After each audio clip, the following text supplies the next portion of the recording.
안녕하세요. 여성을 위한 여성 변호사 안교기입니다. 제가 얼마 전에요. 영상 중에 남편이 집을 비웠을 때 아내가 내연남을 집에 들어오게 해서 서로 연애를 했겠죠.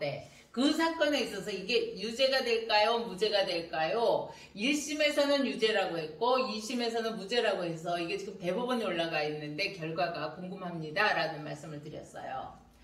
실제로 우리 대법원 판례, 기존의 판례는 1980년대까지만 해도요, 이것에 대해서 주거침입죄를 인정을 한 판례가 현재까지 변경되지 않고 있었거든요. 그런데 지금 하급심에서는, 그러니까 1심에서는 종전 대법원 판례를 따라서 주거침입죄에 해당이 된다라고 본 거고, 지금 이제 하급심 판례 중에서 항소심에서는 이렇게 무죄가 나온 게 있고 또 유죄가 나온 게 있고 이러다 보니 대법원에서도 이걸 정리할 필요가 있었습니다. 그래서 이것을 단순히 그냥 대법관들끼리만 하는 게 아니라 아예 이걸 공개 변론을 하자. 그래서 한번 언론에도 나왔었죠. 그래서 이제 공개 변론을 하다 보니 한쪽에서는 이 공동 주거자의 그 추정적 의사, 공동 주거자가 다른 남자가 우리 집에 들어오는 걸 허락을 했겠냐? 그건 안 했을 거 아니냐? 그러면 그것은 주거의 평온을 깨는 거다라고 해서 주거침입에 해당이 된다라고 하는 거고, 이게 해당이 안 된다라고 하는 쪽에서는 아니 공동 거주자인 한 사람의 동의를 받았으면 됐지. 그리고 이 사람이 무슨 문을 뜯고 들어왔다든가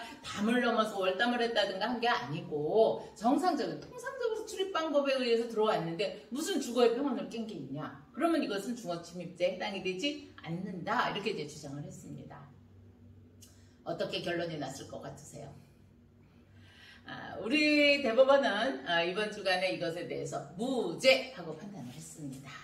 그래서 종전에 1980년대에 있었던 주거침입죄에 해당이 된다라고 하는 판례를 깨고 변경을 한 거죠. 그리고 이제 무죄 판단을 했기 때문에 아마 요거에 대한 논란을 잠시 줄어들 것 같습니다.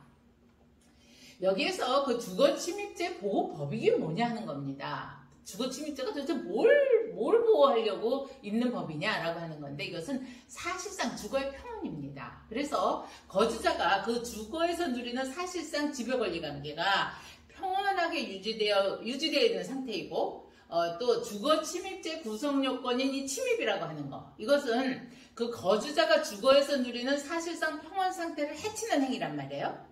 그걸 해치고 주거에 들어간 건데 그래야 이게 이제 침입에 해당이 되는 건데 이것은 들어갈 때 그런 게 없잖아요. 그냥 문 열어주니까 들어갔거나 혹은 이 번호키를 알려주면 대부분 이제 번호키니까 알려서 들어갔거나 해서 평온하게 들어갔다라고 한다면 이게 추정적으로 지금 그 집에 없는 그 공동 주거자의 추정적 의사를 생각을 해갖고 이 주거침입죄를 인정하기에는 보호법이가 맞지 않는다 이렇게 볼 겁니다.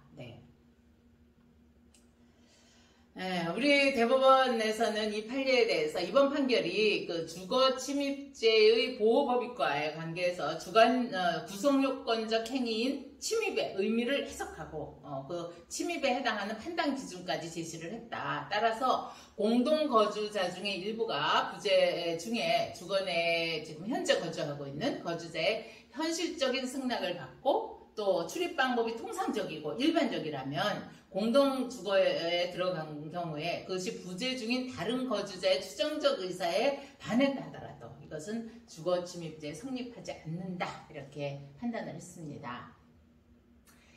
여기서 한 가지 기억하실 것은요, 설사 이게 형사에서 무죄가 나왔다 하더라도 민사 책임까지 면해지는 건 아닙니다. 민사에서는 마땅히 이제 위자료 청구를 할 수 있고 책임을 져야 되는 거죠. 조금 요새 우리 법원에서 이러한 어떤 그 내연관계, 불륜관계, 혼인관계에 있는 배우자의 그 부정한 행위에 대한 이 위자료액이 점점 상승되고 있습니다.